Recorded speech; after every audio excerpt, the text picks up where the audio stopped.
Et attention, amis madridistas, car le Real Madrid tourne à nouveau son regard vers un marché de plus en plus gorgé de talent, un marché capable d'offrir de véritables opportunités stratégiques avant que la cote des joueurs ne s'envole définitivement vers les sommets.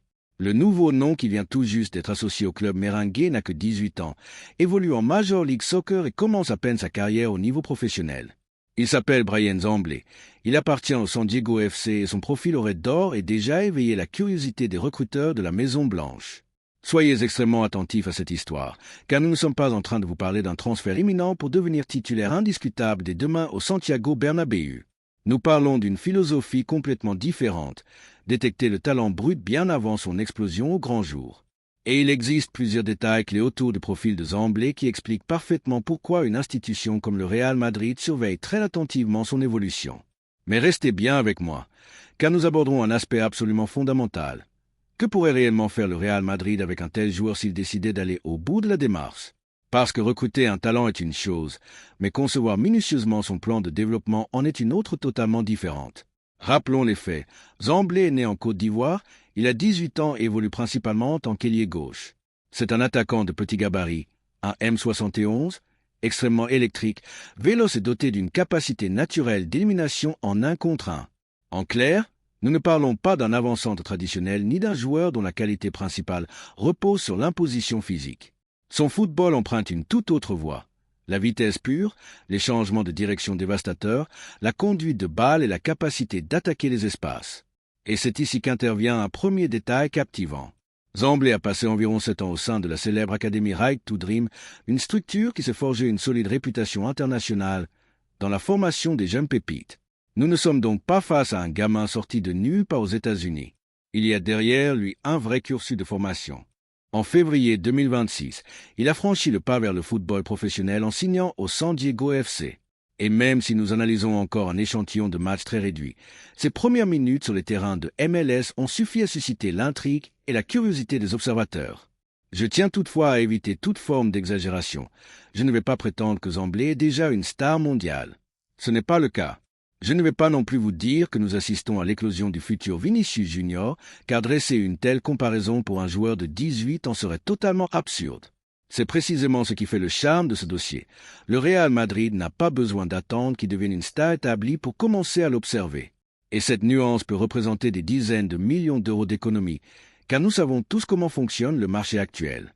Un jeune joueur apparaît, réalise une saison étincelante, entre dans le radar de tous les géants européens, et soudainement, ce qui aurait pu être une opération financièrement accessible grimpe à 40, 50 ou 60 millions d'euros. Le Real Madrid cherche depuis des années à devancer ce moment charnière en pariant sur des jeunes pépites avant qu'elles n'atteignent leur valeur maximale. Même si toutes les promesses ne se changent pas en superstars, la logique sportive et économique reste limpide. Acheter le potentiel avant de devoir payer le prix fort d'une star confirmée.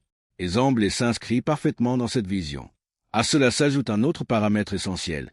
La MLS ne doit plus être perçue uniquement comme ce championnat où les stars pré-retraités viennent achever leur carrière. Ce temps-là est révolu. Les clubs nord-américains investissent massivement dans la formation, captent de jeunes internationaux et deviennent de véritables tremplins vers l'Europe. Si le Madrid estime qu'il y a du talent à exploiter là-bas, il est logique d'y scruter les opportunités avant tout le monde.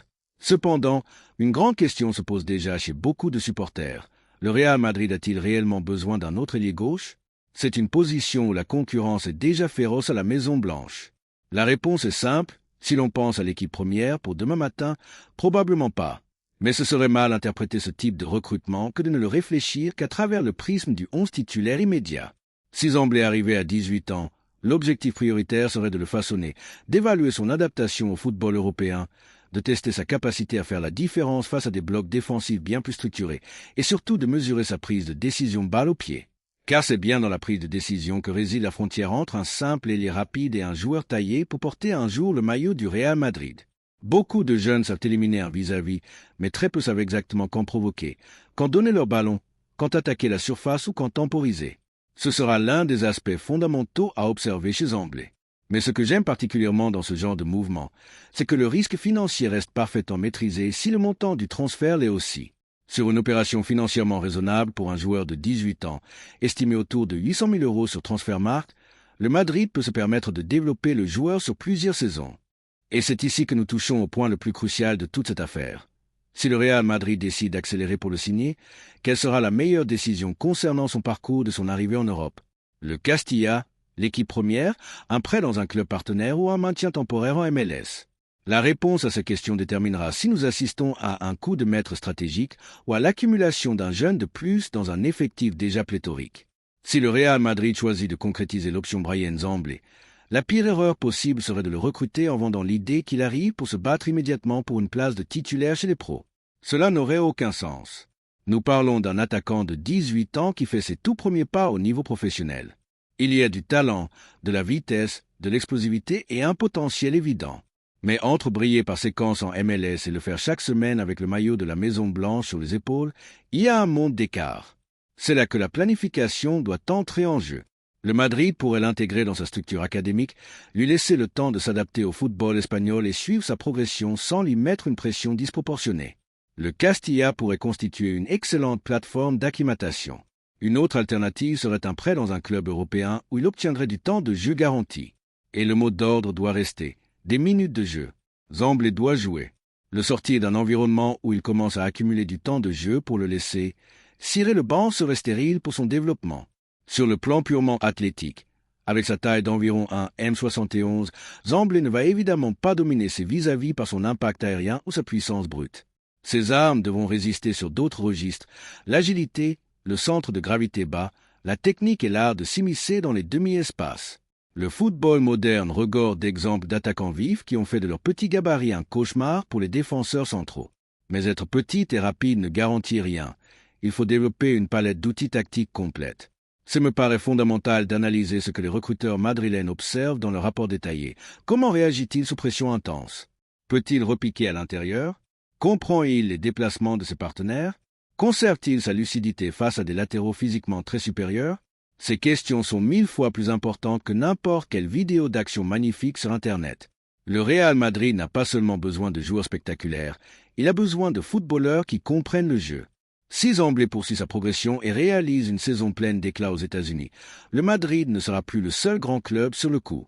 Les écuries anglaises et allemandes entreront dans la danse, prêtes à lui promettre du temps de jeu immédiat, et la surenchère démarrera. C'est pourquoi la vraie question à se poser n'est pas « Est-il prêt pour le Bernabéu aujourd'hui ?» mais plutôt « Que voient les recruteurs en lui qui pourrait en faire un joueur hors de prix dans 2 ans ?» C'est là toute la nature du pari. Le Real Madrid doit faire fonctionner 2 marchés en parallèle, l'un pour répondre aux besoins immédiats de l'équipe première et l'autre pour anticiper et sécuriser les talents de demain. Bryan Zamblé appartient très clairement à la seconde catégorie. Il ne s'agit pas d'un transfert confirmé, mais d'une piste à surveiller de très près. Et vous, chers supporters madridistas, qu'en pensez-vous? Approuvez-vous la stratégie du Real Madrid qui consiste à dénicher des jeunes pépites de 17 ou 18 ans à travers le monde, ou préférez-vous que le club concentre ses finances sur des joueurs déjà confirmés pour l'équipe première? Donnez-moi votre avis dans les commentaires. N'oubliez pas de liker la vidéo, de vous abonner à la chaîne et d'activer la cloche. Merci à tous et comme toujours, à la Madrid y nada más.